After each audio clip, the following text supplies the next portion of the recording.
Olá, bom dia, boa tarde, boa noite.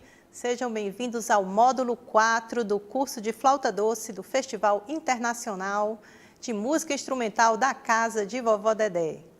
É um prazer estar aqui com vocês. Hoje a aula sobre articulação, sobre escalas, arpejos e uma forma de aplicar isso na sua expressão, no seu repertório.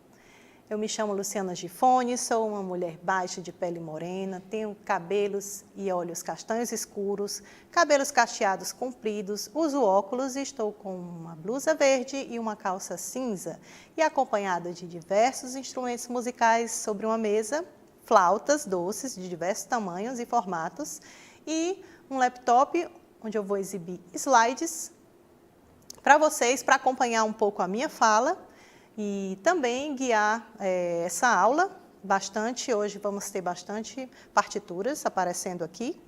E também, ao final, vou tocar um pouquinho para vocês. Então, vamos começar a nossa aula falando sobre articulação e expressão, né? Gente, para emitir o som da flauta doce, não é simplesmente soprar. Se você simplesmente soprar, esse som, ele vai soar, né? Mas ele não vai ter digamos, um significado, uma ideia que você quer passar. É como alguém que fala, sei lá, um discurso desconexo. Ou alguém que, por exemplo, tem problema na fala e vai falar e... o que está faltando aqui? Está faltando aqui a presença da língua, né? A língua, junto com o sopro, é que faz a música soar na flauta doce, né? Ter toda uma expressão musical, do discurso musical que você quer. E com essa técnica de sopro, que serve também para outros instrumentos de sopro, né? Nós somos bem familiarizados com uma série de consoantes, que são utilizadas para emitir esse som, conversar com vocês, né, musicalmente. Na flauta doce, as mais usadas são o T, o D, o R, o G e o Q. Mas você pode usar muitos outros, como também turu, luru, luru, né, e uma infinidade, né? Dependendo do repertório e do que você está querendo dizer, tá? Mas essas daí já estão boas para o início, você saber lidar com elas, né?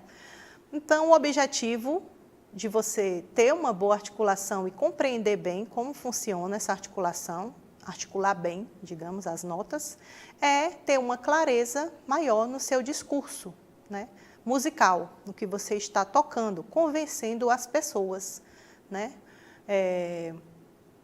É o que vai, por exemplo, dar a diferença, né, entre você tocar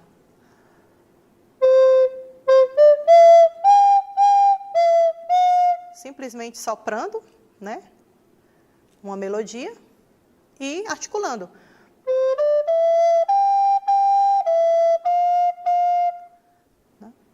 E muda tudo na clareza e no que você está querendo expressar musicalmente, né? Isso tem a ver também com uma certa maturidade do som, né, que a gente vai explorar em outro módulo. E as vogais, gente? As vogais vão aparecer? Elas vão aparecer sim. Elas aparecem para a questão da abertura que você vai dar na sua boca para pronunciar esse som, né? Mas ela não é emitida realmente, né? Ela é uma vogal muda, mas se você pensa nela na hora de emitir o som, vai mudar a posição que você abre mais ou menos a sua boca, né? Então, se você pensa no T com... primeiro, a posição da língua, né? A sua língua deve ficar bem relaxada, com as laterais apoiadas nos seus molares superiores, de uma forma relaxada. Posição do flautista. Tá? Você não está vendo dentro da minha boca, mas experimente fazer. encontrar essa posição. E aí a ponta da sua língua, em relação à nota, em relação à consoante T, como ela vai se posicionar? T, T, T, T, T. Ela vai se posicionar perto dos seus dentes superiores, no palato, no céu da boca, assim, próximo aos dentes da frente. T, T, T. Já o D é diferente, ó. D, D, D. A língua vai um pouquinho mais para trás. E como isso soa na flauta, né? Vamos experimentar? T.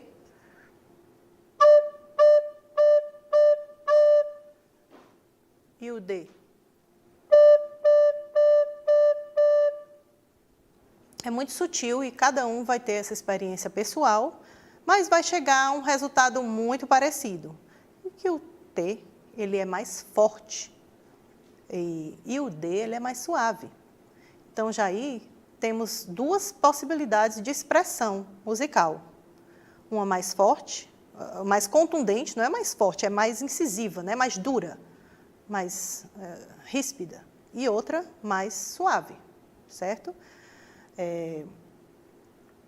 Os sons do R e do G e do K, eles servem como um apoio para você combinar com essas consoantes do T e do D, né? Como a gente vai ver aqui, que elas podem aparecer de uma forma simples ou única, repetida, ou de uma forma combinada ou dupla, né? Então, agora eu gostaria de falar um pouco, junto com a articulação, sobre a questão da expressão. Existem muitas maneiras de você pronunciar essa nota na flauta, tá? E eu vou tratar aqui apenas de algumas que são as mais comuns, ou já resolvem muita coisa, digamos assim, né? Primeira coisa que a gente pode fazer é simplesmente articular a primeira nota e manter esse som, simplesmente alterando a posição dos dedos. Isso vai gerar um som completamente ligado entre uma nota e outra, que é o que a gente chama de legato, né? No slide, eu mostro esse exemplo de como isso é anotado numa partitura, né? Esse símbolo de uma linha que liga o som das notas, né? Entre elas, tá? Então, aqui eu vou tocar a nota Ré e Mi, articular só o Ré e continuar soprando, mudando apenas o dedilhado.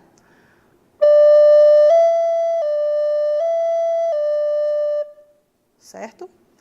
Existe uma outra maneira de expressão, que é o som portato, né? O som portato, eu posso ligar essa nota de uma a outra, e assim como diz aqui no slide, que eu retirei de um trabalho super bacana, de Janaína Lima Nóbrega, é um trabalho de Portugal, desenvolvimento técnico do aluno de flauta de bisel, né? Que o portato consiste em articular cada nota, separando-as e encurtando minimamente sua duração. A notação desta articulação aparece conforme mostra a figura seguinte, né? Então, a notação geralmente aparece com esse tracinho em cima, às vezes nem aparece, gente, esse tracinho aparece muito em partituras mais do começo do século XX, da metade, né, dos anos 60. Os livros mais recentes eu não tenho mais visto, não só esse nome portato, como também esse símbolo, tá? Mas a ideia dele é utilizadíssima, né? É uma das mais utilizadas, porque é como se fosse um legato, mas você articula minimamente entre uma nota e outra, geralmente pronunciando o D, que é mais suave. D. Vou fazer a mesma sequência de notas.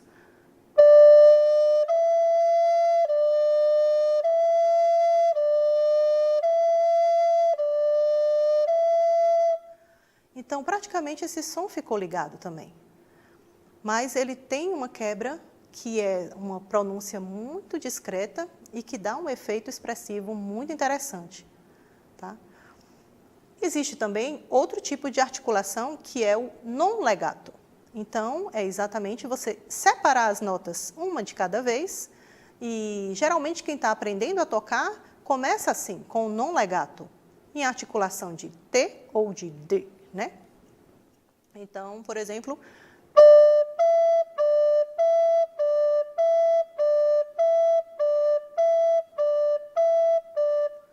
cada nota separadinha, e também funciona para muita coisa interessante musicalmente, né? E nós temos a outra que é o non staccato. Non staccato é quase staccato, na verdade, né? É uma nota um pouco mais curta do que essa, do non legato, mas também não é tão curta quanto a última que nós vamos aprender, que é o staccato, né? Então, seria, como a Janaína descreve, na articulação do som ser ligeiramente encurtada e acentuada pelo diafragma, enquanto que o staccato trata-se do encurtamento da nota. Então, o non staccato seria um staccato um pouco mais acentuado,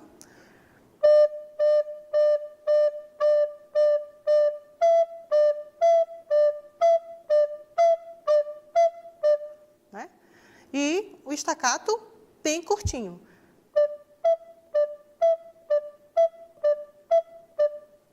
Certo? Então, essas são as expressões. Agora eu vou dar alguns exemplos da articulação simples, que você começa a estudar essa articulação assim, repetindo a mesma nota. Repetindo a mesma nota não, repetindo a mesma articulação, tá? Pode ser também a mesma nota, interessante. Mas então, você vai repetir a mesma consoante para cada som ou nota, né? Eu vou mudar aqui de flauta. Primeiro, tudo em T. Temos aí uma melodia da gaivota.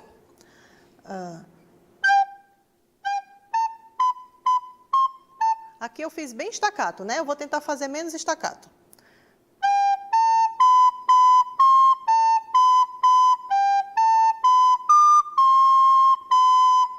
Todos com T. Agora com D.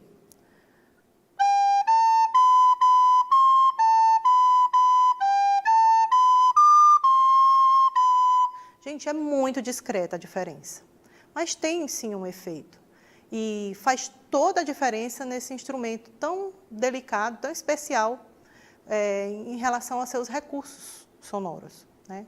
Então, vale a pena investir nessa sutileza que vai dar um resultado lá na frente para você, tá?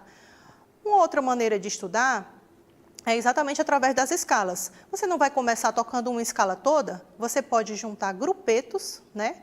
E depois 5 notas, tá? Como nesse exemplo aí, nesse livro do Jean-Claude Veillant, ele é um método francês que tem tanto a parte do soprano quanto a do contralto. Vou fazer então com a parte do contralto. Por exemplo, ele começa fazendo legato, a diferença do legato, e aí você pode usar a mesma articulação. Vou fazer com T, aí no caso do Dó para o Ré, eu não vou articular, eu vou só mudar a posição, fazendo o legato total, e depois articulo de novo com T.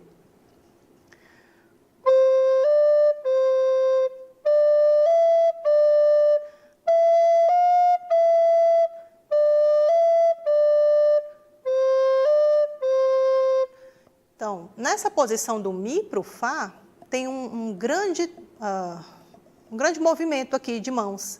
E é muito comum sair um sonzinho fantasma. E esse treino, ele vai ajudar você a diminuir esse sonzinho que pode sair assim.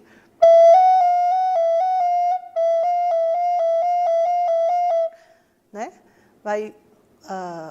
Aos poucos você vai melhorando, né, a sua destreza e a sua emissão, tá bom? E aí depois que você consegue esses sons separados de 2 em 2, você vai detectar qual a sua dificuldade, trabalhar bastante ela, e depois você vai em grupos de 5, como no 61. Ele está de 2 em 2 fazendo o legato.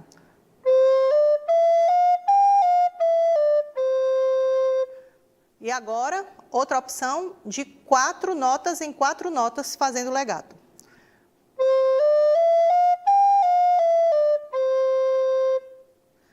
Agora, completamente legato.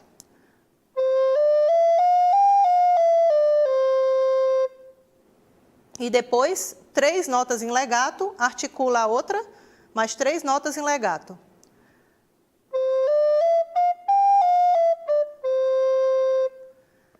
Você pode fazer isso com todas as combinações, não apenas começando na nota Dó, você pode começar na nota Ré.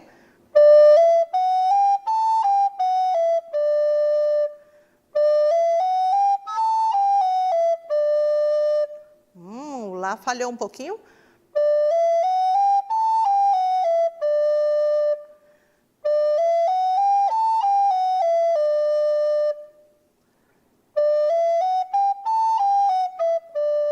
E assim fazer com outras, começando com outras notas, tá? Até que você chega, como temos no próximo slide, à escala completa.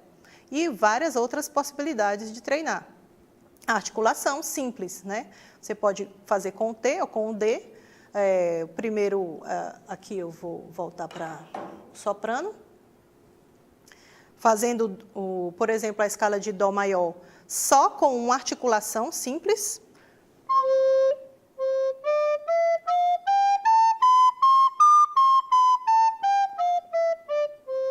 Eu acho ótima essa proposta de chegar até a nona, né, e voltar até a nota Ré. Aí depois você treina essa mesma articulação simples, mas combinando legatos de 2 em 2.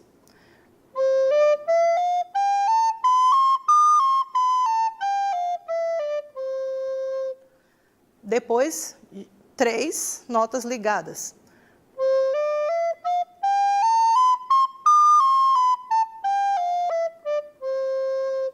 E aí você pode fazer com várias tonalidades, como ele sugere aí, fazer em Fá maior. E isso vale para várias tonalidades. Para estudar articulação dupla é uma combinação que serve muito, por exemplo, para você dar expressão com notas um pouquinho mais longas ou curtas, né, entre si, colcheias, sequência de colcheias, sequência de semicolcheias. Então aí nós temos um exercício desse outro método que eu também acho maravilhoso, da Laurence Potier, que foi traduzido pela professora Daniele Barros, da Universidade Federal de Pernambuco, tá? O método de iniciação, método de flauta doce para iniciantes. Então, a combinação depois que você já praticou bastante essa articulação simples, você pode aprender a dupla. Perdão. T, D, T, T, T. Ela propõe fazer T, D, T, T, T. 2 T's bem estacatos, né? É um estudo maravilhoso, primoroso, para você perceber a sutileza dessas diferenças de articulação entre o T e o D. Articulação dupla é combinar 2 consoantes, né?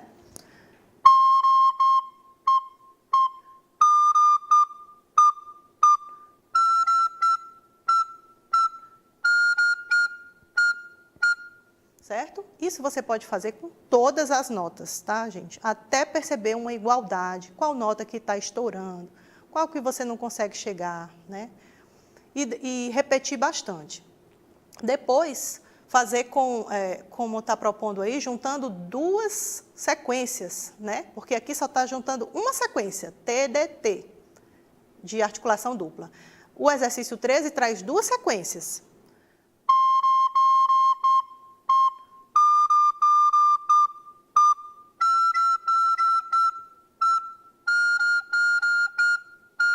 Certo? E depois que você faz com a mesma nota, né, você vai mudar essa nota. E aí não vai ficar tão fácil, né? Mas eu vou trazer logo um outro exemplo de outro livro maravilhoso que eu super indico para vocês, brasileiro, Sonoridades Brasileiras, das professoras lá da Universidade Federal do Paraná, né? E elas trazem esse exercício super legal para treinar essa articulação dupla, da combinação do T ou do D, com o Q ou o G. Então, primeiro, sugere que você fale.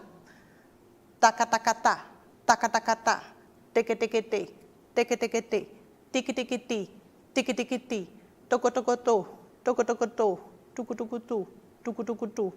E aí você vai vendo como a sua boca vai mudando de tamanho, né? Vai diminuindo aqui a abertura, e isso vai afetar, sim, a timbragem desse som, quando você for tocar, imaginando essa vogal, tá? E dagadagada, degedegede, digdigidi, dogodogodô, dugudugudu. Agora, o exercício é fazer com a flauta assim de lado, ó, como se ela fosse transversa, você vai fazer na janela da flauta.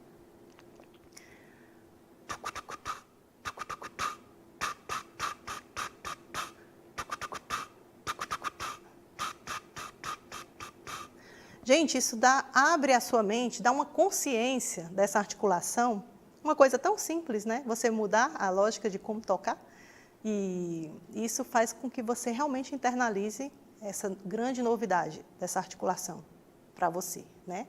E aí, finalmente, tocar com a flauta, né? Notas repetidas, em primeiro lugar, tá? Uma sequência isso funciona muito bem para notas rápidas, tá? Porque você não vai conseguir emitir um monte de tê. É muito difícil. Então, você combina tê.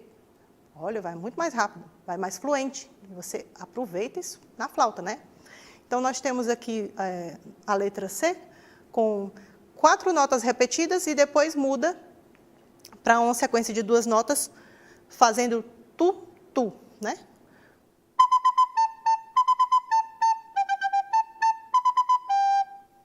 Legal, né?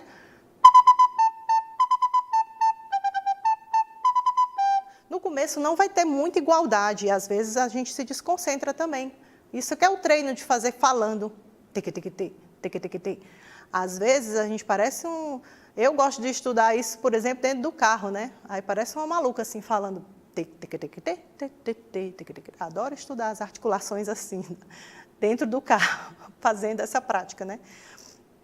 E aí, depois que você consegue fazer só com uma nota, tem um desafio que é você mudar a nota, né? Porque não é fácil você combinar o seu dedo com essa articulação e a emissão do som ao mesmo tempo, tá bom?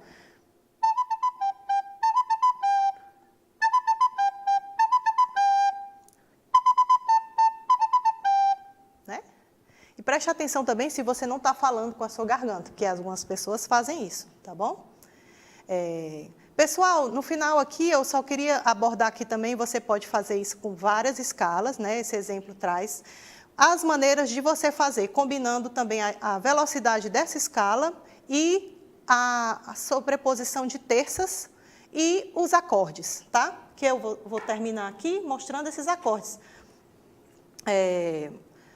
Nesse exemplo aqui, a parte final aí, do segundo sistema, né? O último exemplo entre os ritornelos, né? Que nós temos aí uma sequência de acordes em tercinas. Então, você faz a mesma coisa, o mesmo estudo. Primeiro, articulação simples.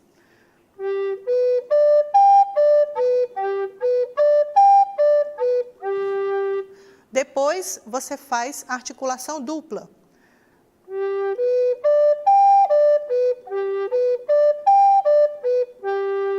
E vai fazendo todos, faz staccato. Certo? Isso com todos os arpejos. Arpejos eu chamei de acordes, né? Mas o arpejo, ele é um acorde em sequência, né? Então, o estudo de arpejos, ele também é muito útil, muito importante para a técnica do flautista, tá bom? Então, eu vou encerrar esse módulo. Eu queria agradecer muito a companhia de vocês. Foi uma pequena introdução a esse universo da articulação. Espero que vocês fiquem bastante curiosos, procurem os métodos que eu indiquei aqui e outros que vocês conheçam. E eu vou terminar, como sempre, tocando uma música que tem um significado bem afetivo para mim, de um grande amigo. E hoje eu vou trazer um chorinho para vocês, um pedacinho, choro chamado 23, do meu amigo Davi Calandrini.